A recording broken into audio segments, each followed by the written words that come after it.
You want to push your message, momentum, and make it memorable. This is the My Campaign Coach podcast, where we talk about how to win elections. Every week, we let you hear straight from the best consultants, operatives, and candidates in the game, all for one reason: to help you win. For more information about how we can help you win, visit mycampaigncoach.com. Now, here's your host, Raj Schaefer. Welcome to the How to Run for Office podcast from My Campaign Coach. Thank you to everybody who's been sharing the podcast and giving us great reviews. Both of those are a huge help to us in reaching new listeners, and we've been seeing a big uptick in downloads and listeners the last couple months as a result, and I love seeing those numbers go up. This week's guest has been in the inner circle of more presidential campaigns than anyone we've had on the podcast, and frankly, probably more than anybody I know. Alice Stewart has worked for Michelle Bachmann, Rick Santorum, Mitt Romney, Mike Huckabee, and Ted Cruz. And after Senator Cruz's exit from the presidential race, Alice joined CNN as a political commentator. So if you turn on CNN or log into Twitter, chances are that you won't have to wait long before you'll find Alice providing poignant commentary on the political issues or campaigns of the day. As we got to know each other during the Cruz campaign, I quickly came to like and respect her for the way she handled herself and the relationship with the media. She keeps her wits about her under fire and always treated those around her with respect. She has an incredible wealth of knowledge to share with us today, and I'm really excited to have her on the show to talk about crisis communications and how you as candidates and campaigns should build relationships with the media. Alice, thank you for coming on the podcast. Welcome.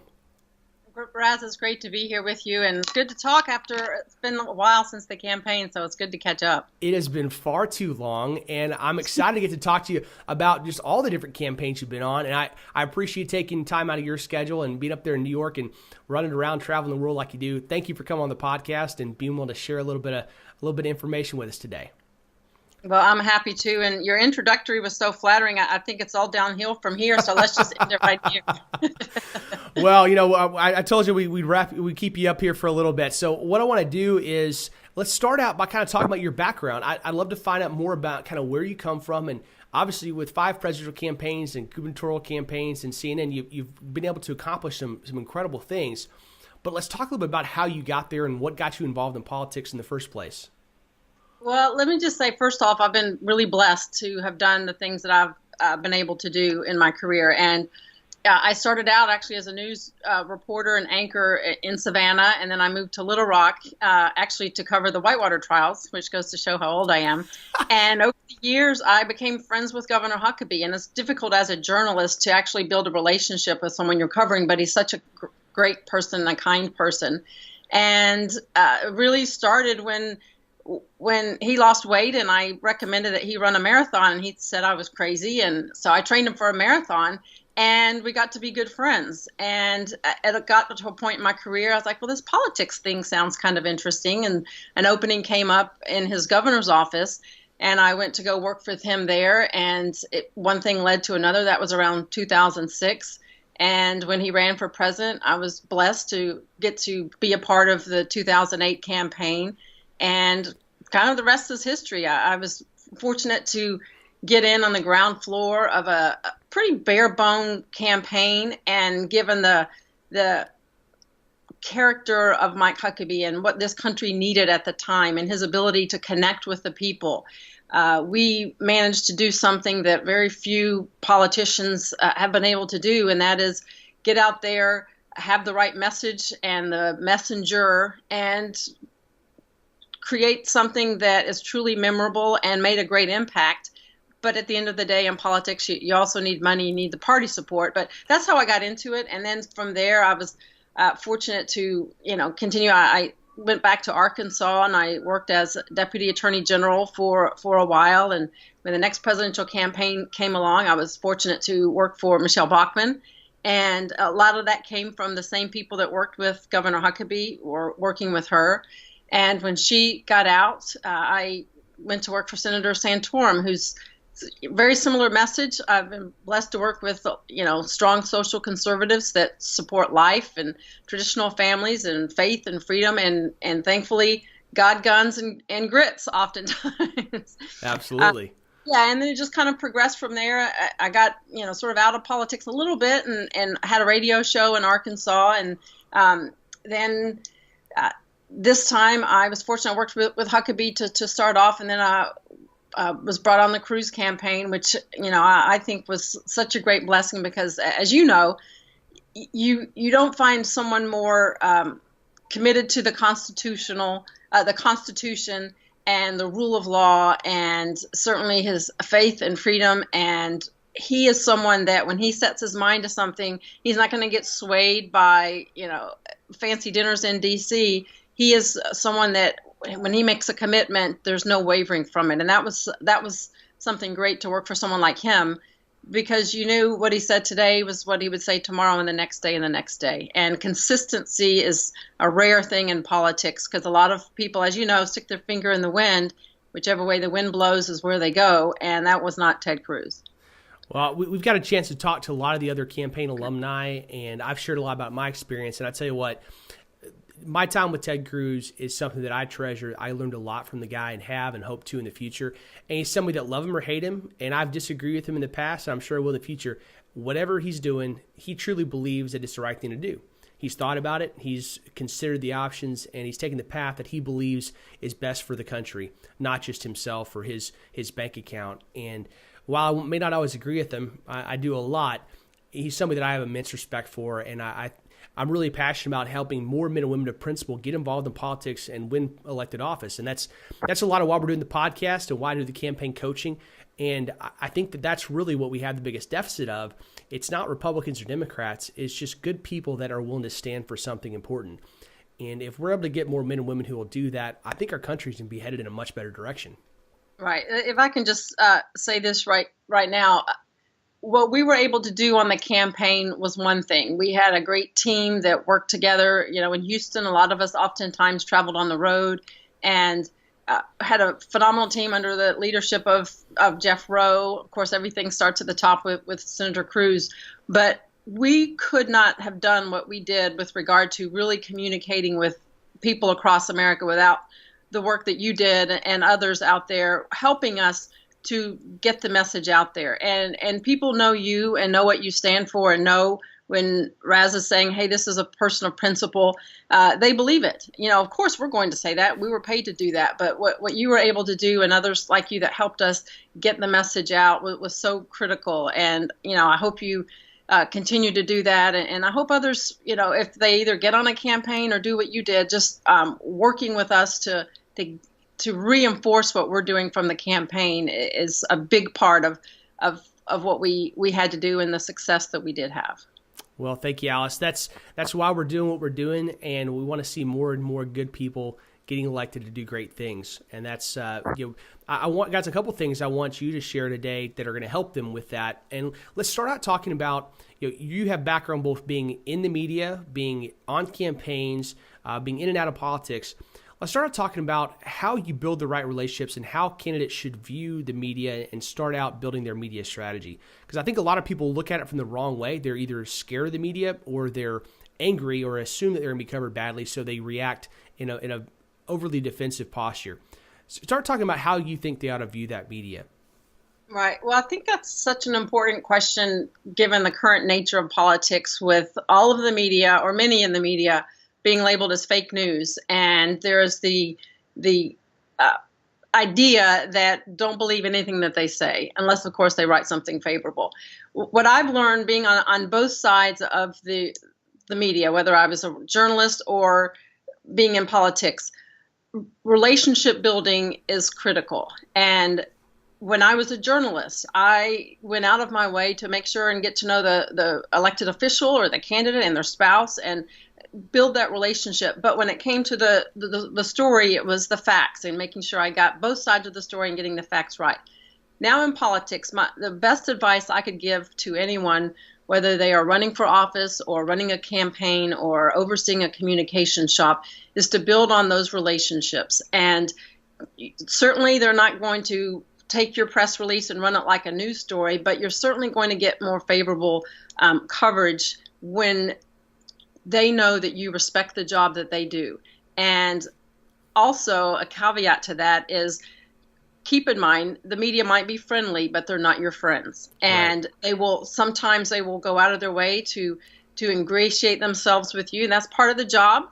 They're selling themselves on you to get access to you or the candidate. But don't ever be mistaken that just because they're friendly with you, that they're going to give you the glowing story you want. They are going to cover the story and let the facts go where they may. So, but that being said, it's difficult to find that right balance. And I think the most important thing to do is, from a campaign standpoint, respect the media, respect the job that they do, and when you can, give them answers, give them the time of day and respond to their questions, because often when you ignore them is when they're going to go to the path of least resistance, and generally they're not going to get an answer that is very favorable to you. So I always believe that open lines of communication with the media is a good way to go. So what are some ways for candidates to start building that? Because you mentioned it's a relationship, right? So this doesn't just happen on your timetable. And as we all know about building relationships with friends, if the only time that I hear from you is when you need something from me, that's not really a relationship. I'm just doing you favors. So we got to look at the media the same way. We got to be looking to help them. And the two of the guys that I've observed the most closely that do a great job of this are Ted Cruz and Rick Perry. And Kat Frazier, who had worked on both campaigns, we know very well. And both of those guys, when you see them off camera interacting with the media and talking with them, it's building a personal relationship, right? So they're not. It's not even all about politics, right? It's commiserating about the bad coffee that's been on the bus for the last 3 days, or it's talking about, hey, how'd your kid's soccer game go the other day that you didn't get to go to because you were covering us on the campaign trail? So how can these candidates start building that relationship and work in that direction?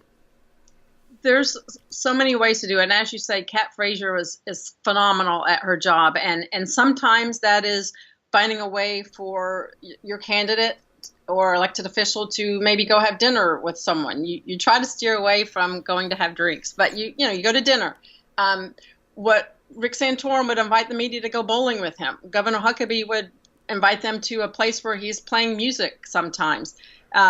There's all kinds of different ways. Ted we would have mixers at the hotel. When you're on the campaign trail with these people for 24 hours a day, 7 days a week, you need a little downtime. And they're constantly on edge because there's such competition in the media these days with the 24-hour news cycle.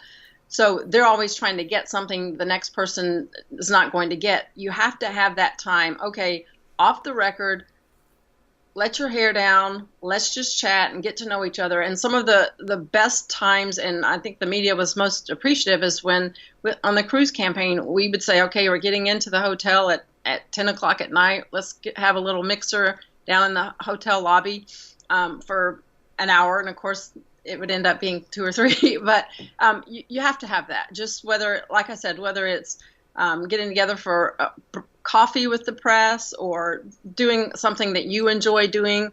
One time, Ted Cruz played foosball and invited the media to come and do that. But letting them see the candidate do something that's, natural and relaxing, it makes them more relatable to the media, and everyone's a little bit off, not quite as on the defensive when you're in a situation like that.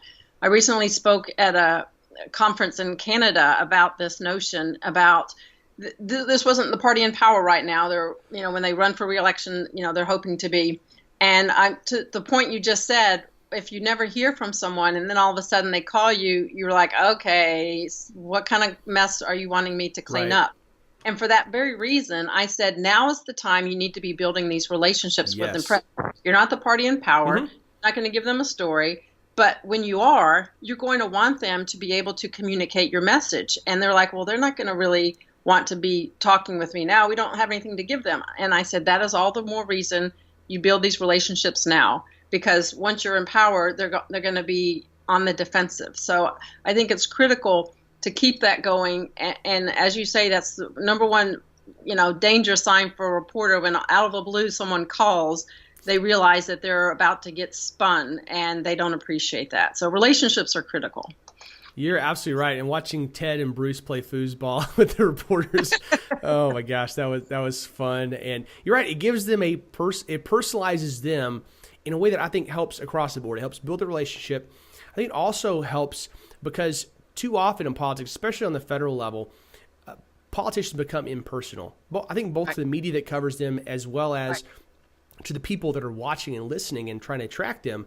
And it makes it all the easier to hate them, to assume wrong motives, to not listen and not care who they are. And once you personalize somebody, it's like the first rule. If you're ever taken hostage, you want to start talking about yourself to the captor, right? You want to personalize it, make it harder for them to hurt you. Well, personalize yourself in politics is as important. You want to do that. But you mentioned, off the record and these kind of mixers, and I know there's a lot of candidates and folks that haven't had media interaction before that don't necessarily know the rules of the game. How do you set up those rules of engagement, and what do people need to be thinking about, keeping an eye out for when they're talking with the media and setting those rules down? Well, let's say if someone listening is considering running for office, one thing I've always found valuable is a breakfast roundtable with the candidate. And generally, right off the bat, and they're just getting to know the candidate or the campaign or the issues, an on-the-record roundtable breakfast or lunch is a great way for, key journalists, whether if you want to make it conservative journalists or you want to make it all print journalists, these kind of opportunities for access are generally better if you have all print at one event and all broadcast at another, because they need different things. But an on-the-record roundtable breakfast is good, and that it gives them an opportunity to ask questions they may not be able to ask at normally, and they can all feed off each other's questions, and those are good to set up in advance. And typically what you want to do is, on something like this, you would bring together a group of people, say if you're a conservative candidate, conservative journalists or conservatives that certainly aren't going to attack you, because when you're doing a roundtable like this and you're trying to get your message out, you want a good collection of stories that are a positive reflection of what you are and what you stand for and what your principles are. And when you're doing that and you're taking the time to do it, you don't want to get mixed in with that, a Huffington Post or a news journalist that will only ask you critical things and write a crappy piece. So it's good when you can to bring together and have a couple good, you call it a news cycle, whether it's a day or two or they feed off of that, to have a good, strong news cycle of positive stories from a conservative press. And if all goes well, I've always found that broadcast follows print. So if you get some positive print articles, then Fox will call you up, or Rush Limbaugh may call you, or Hugh Hewitt, or Glenn Beck, or those kind of radio people. Broadcast is a good way to reinforce what was in print. So good positive print stories are a good way to springboard into other types of media coverage. Well, and a great example of that was how Ted announced his Senate run here in Texas. It was on a conservative blogger call. He had a ton of bloggers here in Texas, as well as folks around the country, and did a conference call where he had all these people on that were invited, many of whom he knew because he'd been building relationships through the conservative world for the last several years, through a lot of his career. And so he was not an unfamiliar person, these folks. So they knew him, knew what he believed, and they had relationships already standing. And he brought him in to this call, gave him the exclusive access, and took questions, open forum, exactly the type format, just virtually rather than in person, because there's a lot more people. And that gave them an incredible jumpstart, especially when he was had such low name ID and was a long shot here in Texas for the Senate race. And even if you're a local guy who's running for city council or school board, your ability to pull together some folks that are the print media in your hometown, with newspaper circulations, especially being what they are in small towns, the opportunity to have that kind of exposure, to have that conversation, especially if they've been building those relationships for a while, would be huge. And they definitely would love to get those kind of exclusive access that you're not given to a lot of other people, because you're the one that controls access at this point, and that's a tool you could use to build relationships and help them. And that's when you're able to help them, that's a great way to build relationships instead of always asking for something. Absolutely. And I think where someone is running for city council or a county commissioner or state rep or whatever they're running for, if they're running for Senate or president, I am a strong believer in local press. And when you're running for president, all the attention goes to national television, Fox News, CNN, MSNBC, the New York Times, and that gets a lot of eyes.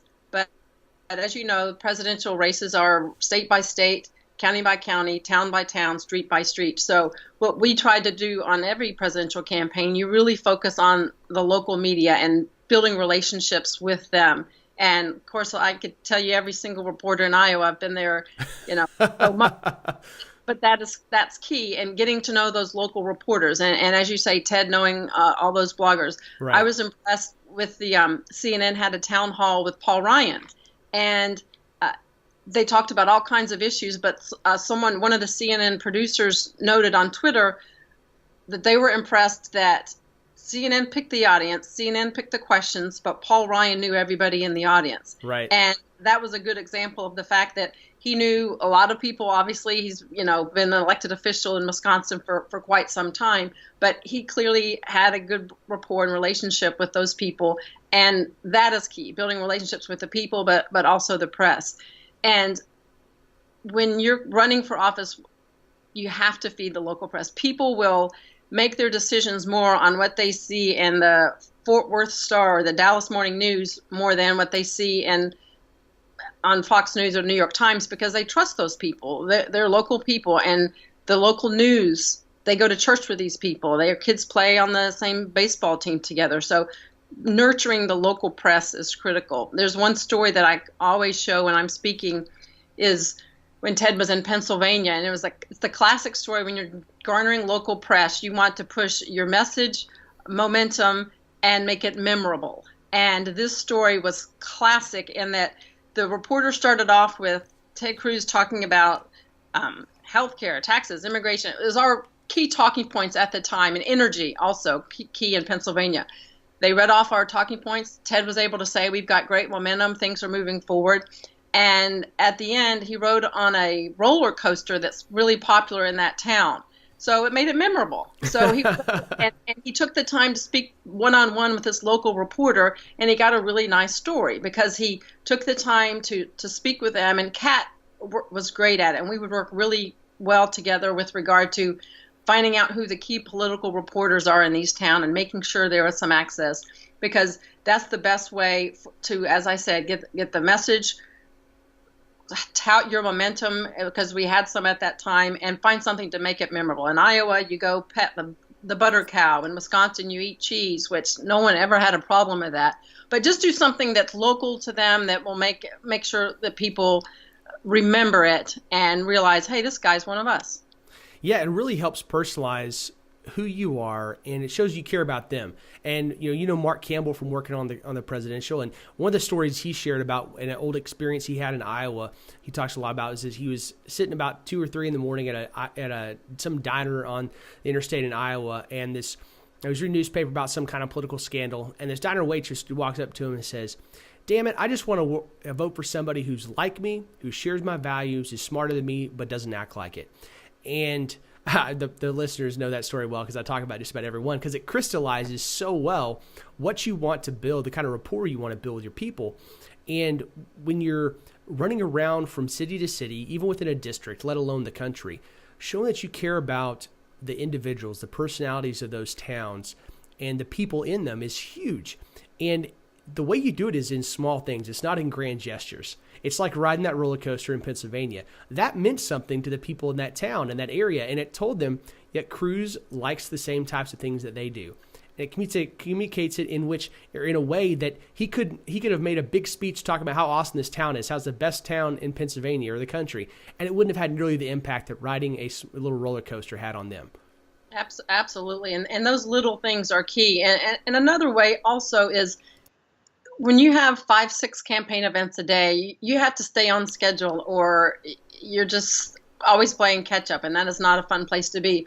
But one thing Ted always made sure that we did is always blocked off time after each event to make sure that he spoke to every single person in the room and connected with them, took a picture, signed autographs if they wanted. And it wasn't that he felt as though, I have to check the grip and grin box today. He did it because he wanted to, and he wanted people to really genuinely see and know that he's actually really interested in what I have to say. And a lot of times he would have us, if someone shared a personal story, he would want to make sure we would write it down so he could go back and refer to it later.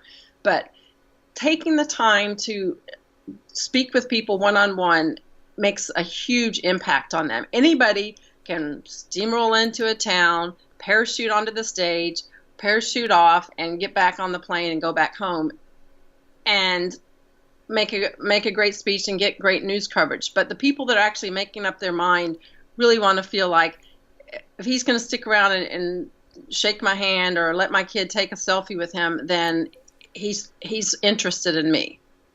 Now, you mentioned a couple of different phrases: on the record, off the record, on background. Talk a little bit about what those mean and how candidates need to be careful about how they're engaging with and setting up the rules of engagement with the media.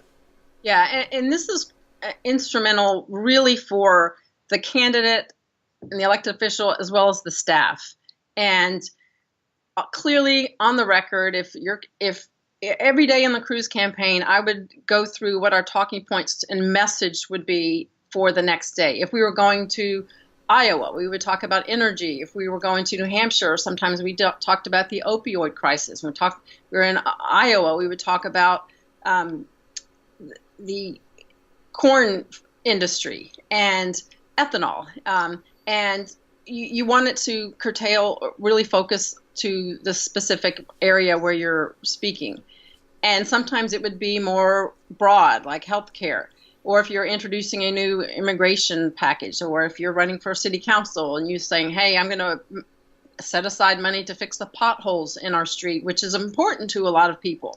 But if you're going to roll something out, one of the things before you're actually having the news cycle is leaking it to the media.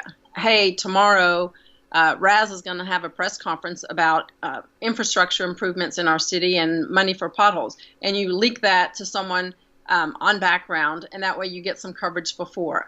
And the differences are, on background is basically a way to let a reporter know, hey, tomorrow this is what we're going to be talking about. You can also provide information to a reporter off the record, which means you can run with this information, but you cannot attribute it to me. And generally, some reporters will say, well, I have to be able to say it's attributed to someone. And you can say, a source, a communication source or a source close to the campaign. But it is information that you're comfortable with them putting out there, but you just don't want your name put on it. And then there's on the record, whereas me as Raz's communications director saying, all right, letting all the Fort Worth media know Raz is going to have a news conference tomorrow, and he's going to talk about infrastructure improvements on the roads and bridges in Fort Worth. And that's something they can go with. And then if they call the next day with wanting more specifics on it, then I can provide them any information pertaining to, what your plan is on the record, because it's something that we want to get out there. But all of those different types of providing information to the media are critical. Sometimes you have to provide stuff off the record to correct something that may have, been falsely reported. But each different way of communicating the message to the reporters is important. And a lot of times, if you're trying to, unfortunately, a lot of times information that's provided off the record is critical of someone else. But you can also use it to your advantage when you're wanting to help fine-tune where your campaign is and what your message is. Well, and that's something that you have to both agree to, right? You don't get to say, oh, we're off the record now, and you have to agree that both parties have to agree to that situation. Absolutely. And I do a lot of interviews now with print journalists about whether it's Trump or Pence or Republican all overall. And I have access to White House officials on a regular basis, and I can get stuff, pretty freely. And I'll have reporters call all the time, and you say right off the bat, this is on the record. You can say my name. I'll tell you whatever. And my mindset going into the interview is everything I say can and will be used against me in a court of law. Yes, the New York exactly. Times. So, as someone on a communications team, you realize right off the bat, everything's on record. use my name, and this is what the campaign overall has agreed to, the information we've agreed to get out. If there's something that you want to get out there that you don't want the campaign's not ready to officially announce yet, then you state before you even start the conversation, I can tell you something off the record that you can use help, whether in your planning purposes or you can write based on what I tell you. But you absolutely have to have that agreement ironed out before you have the conversation. And there are times where I'm having a conversation with a reporter that's on the record, and then there's something I need to convey to them to help them clarify the story. And I know these people well enough, and I trust them, and there's a mutual trust and respect where I can be in the middle of an on-the-record conversation, and I will have to say, can we go off the record for a minute? And they will say yes, and then I'll say something off the record to clarify. If I feel like they're going off in no man's land on this topic, I'll say off the record, you're way off base, you're barking up the wrong tree, let's get back on this. And that helps them from wasting time on an issue that's not important. But you have to set those guidelines before, and so there's no question about it. Case in point, Anthony Scaramucci and Steve Bannon. Anthony Scaramucci thought, I assumed, that his phone call with Ryan Lizza was off the record and that wasn't going to be reported, and his potty mouth was on overload. And Ryan's a journalist, and you don't call a journalist and talk about all that stuff and not expect it to be on the record. Steve Bannon's call with the American Prospect, he was calling a left-leaning outlet, and he did the story. And I talked to Steve actually about it later, and he said, I knew darn good and well what I was doing. But, yeah. But that's one of those situations where you don't have a conversation with a journalist like that without these guidelines. Same goes with when you're tied up and you can't get on the phone and you're in an email conversation with someone, they're emailing you questions. You don't sit there and give away the Kentucky Fried Chicken recipe and then follow up with an email and say, that's off the record, right? Yeah, it doesn't work that way. No, you have to set the guidelines before. And like I said, if it's a reporter I don't know, I wouldn't do it. But if it's one that I know and they're on a timeline and I can't get on the phone, I'll say, look, I can share something, off the record or on background. And I wait until I get the written confirmation back before I share it. Because, like I said, these people and you trust them, but it's more of a CYA exercise than anything else, because you don't want, if something gets out there with your name attached that's not supposed to be out there yet, you don't want your boss coming down on you. And that's one thing. As a comm shop, you get together, every morning we would have our calls and go over the message, and sometimes we would want someone to, hey, share this with a blogger or share this with a conservative print person or a radio person. But you have all of that coordinated beforehand, and you don't let people go rogue and start disseminating information that's not approved as part of the plan.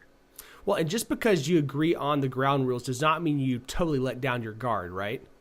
Absolutely. I mean, you have to think, and you can sort of tell by the general line of questioning where they're going with this. And that's why you go into every call.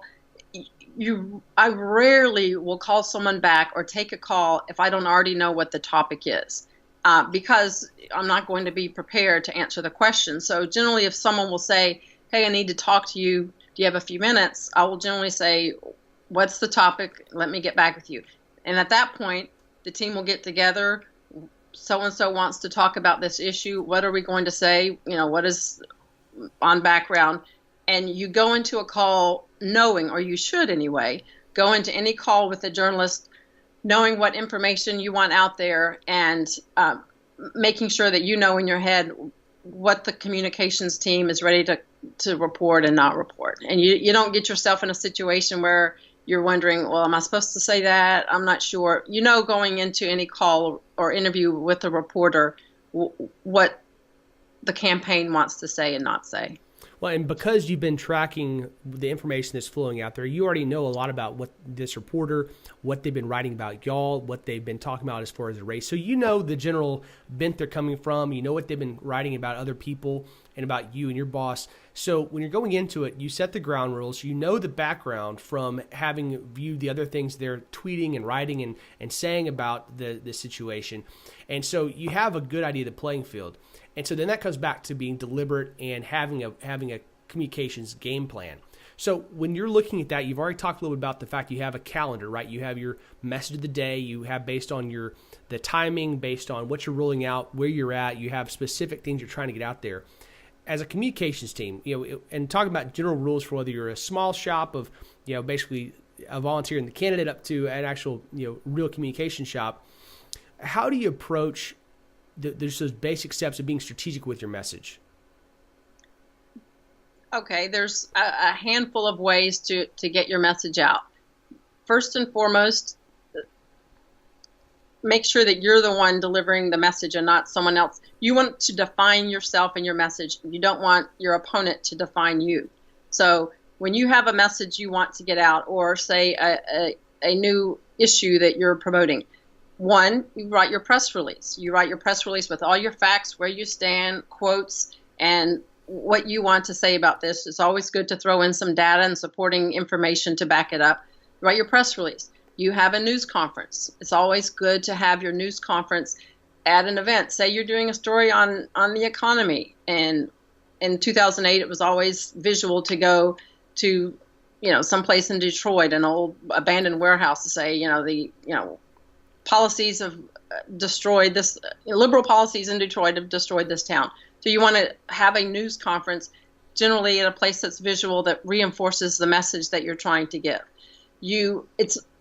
We have found that it's important to do a gaggle in the morning, and that is often much more informal than a formal press conference, and that is bringing together what on the presidential campaigns were the embeds, the people that followed around the candidate 24/7, bring them together, push out your message, whatever it is for the day, and enables them to ask questions. The problem we had with that often is that the opponent would always start his morning off with a tweet about something that had nothing to do with our message, and then we were off all day. That's a fun of running against Donald Trump right there.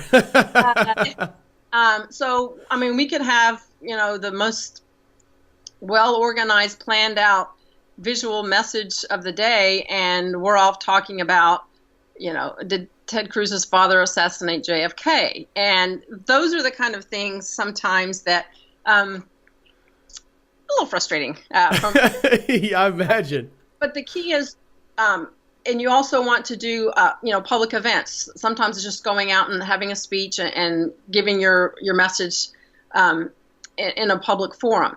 But all of these things, from the press release to the gaggle to a public event, to also pushing your message on social media and also using phone calls to drive the message home.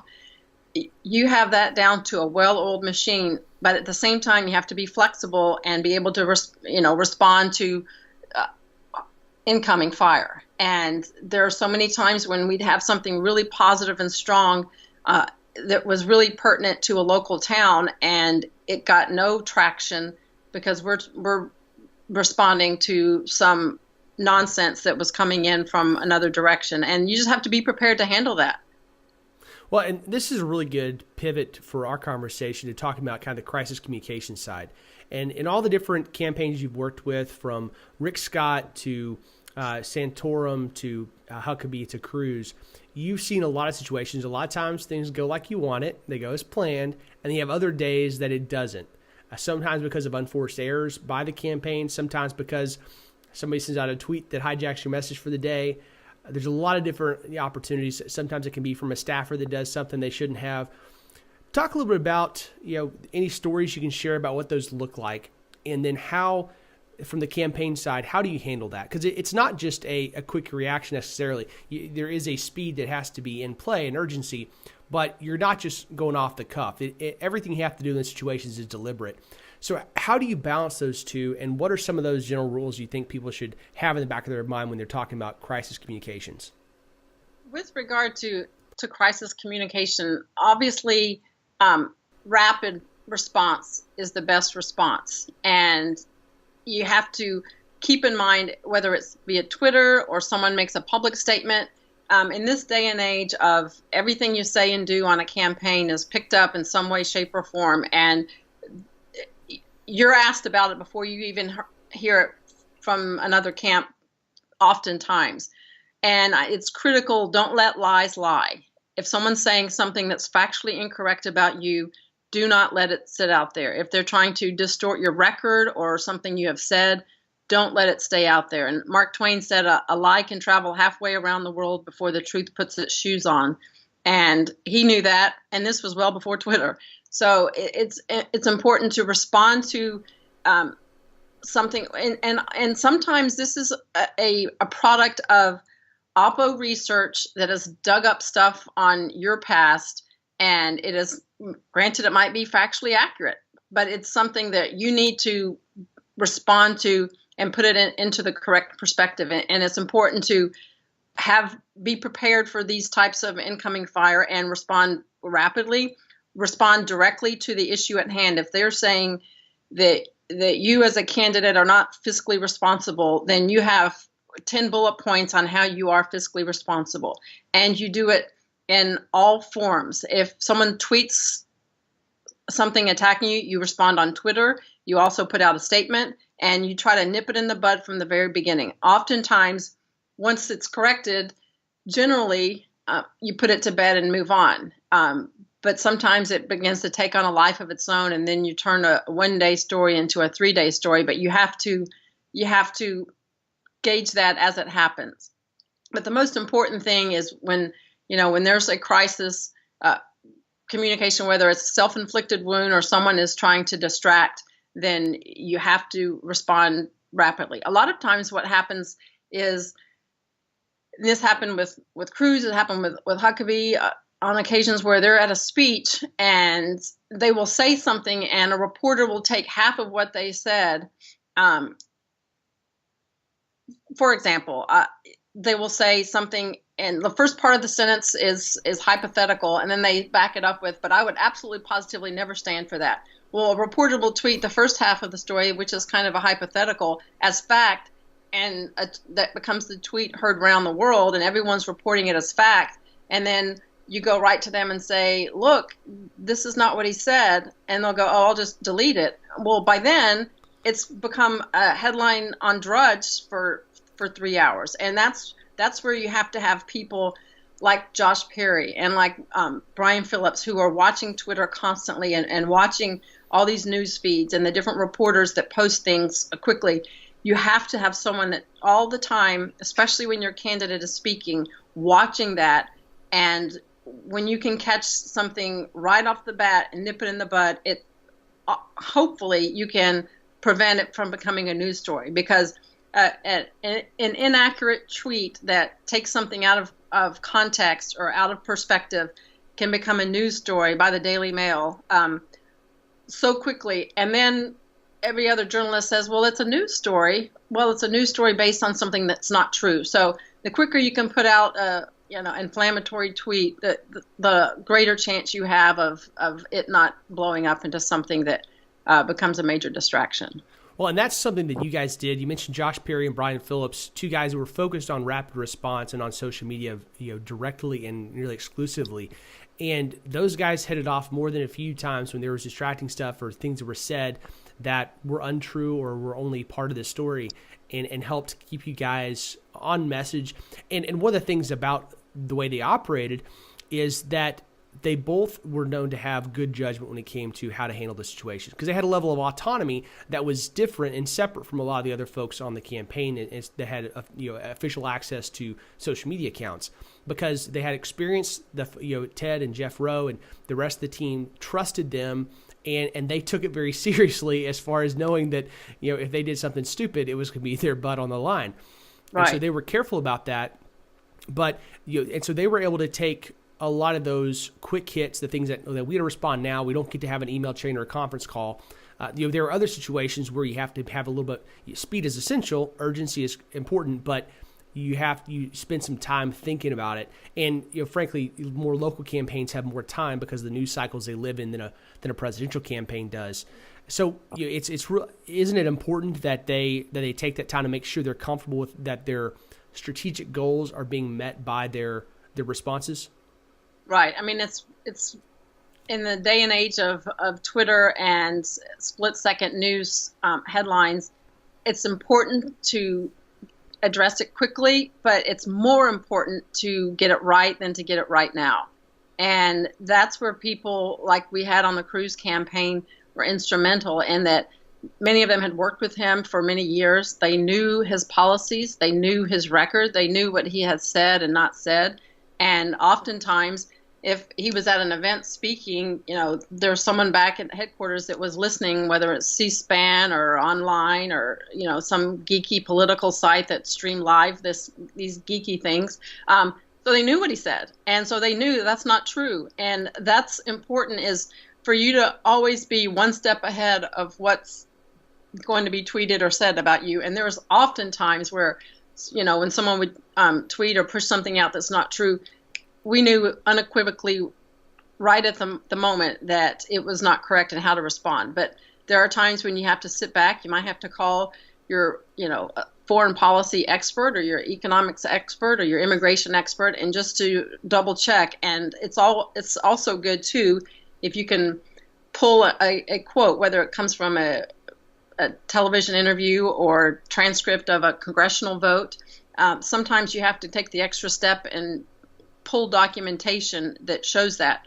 And most campaigns will have that. When you start off a campaign, you do, oppo research on other candidates, but you also compile a vulnerability research on yourself. Right.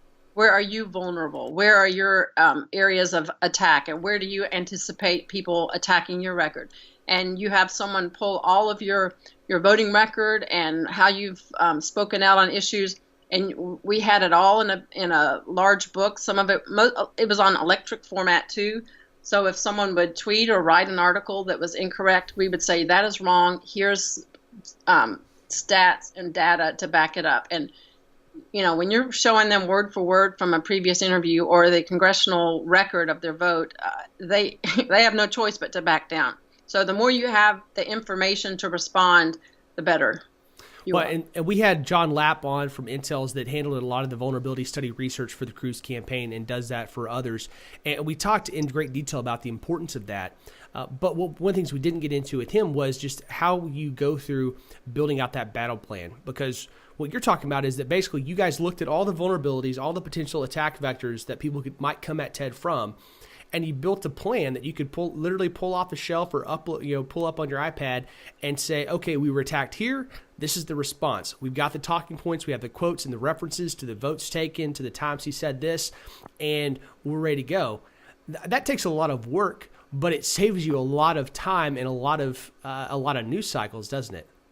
Absolutely. I mean, and that is part of what you do before you even decide to run for president. And the vulnerability study is, it's for some candidates that may have things that, they might not want people to know about. It's a daunting endeavor, but you need to know, and campaigns and people that are signing on for a candidate, they need to know, well, is there something I need to worry about?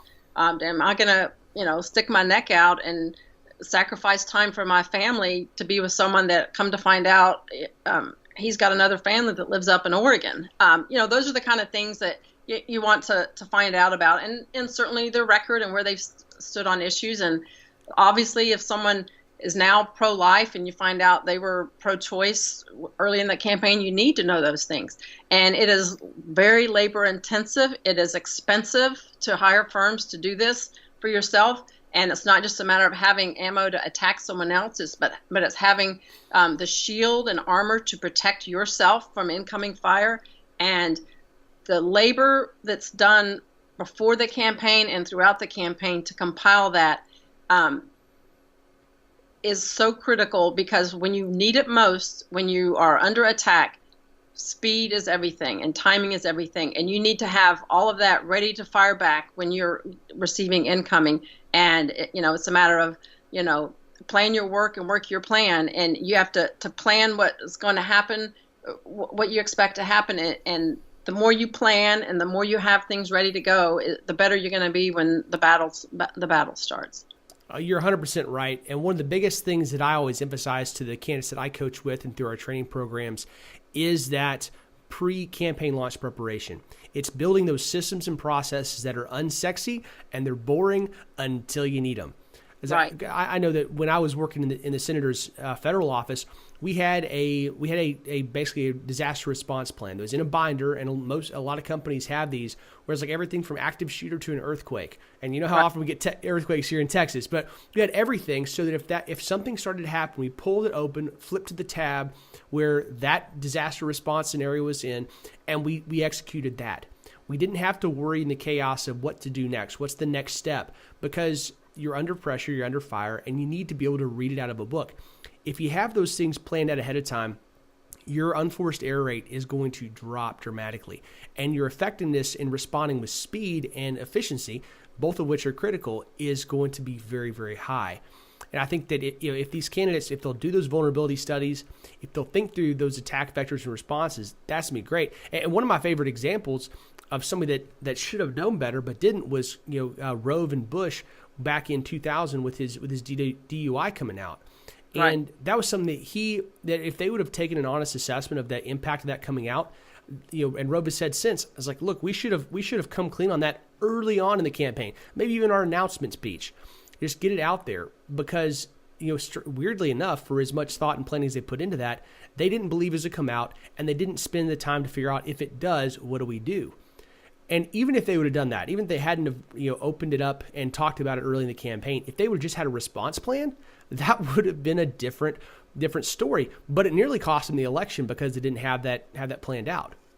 And that's key. I mean, it's an uncomfortable topic to discuss and type out and put on a piece of paper and put in a binder for all your campaign to see. But if you know it, you can guarantee your opponent knows it, and they're gonna push it out there at the time when you least expect it and least want it, and you're a fool not to be prepared for it. And as you said, the unsexy, labor-intensive, boring, grueling aspect of putting together your vulnerability study, combing through congressional records and local news clips is so boring, but it is so important, and it's a critical part of a campaign.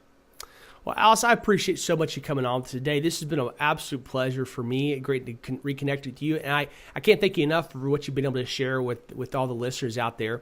Guys, if you've been enjoying what we're doing on the podcast, please make sure you subscribe. And we'd love to have you share a review with us. That helps us get the word out to more people and get more awesome people like Alice to come on the show every week. And so I get to meet them and you get to hear from them.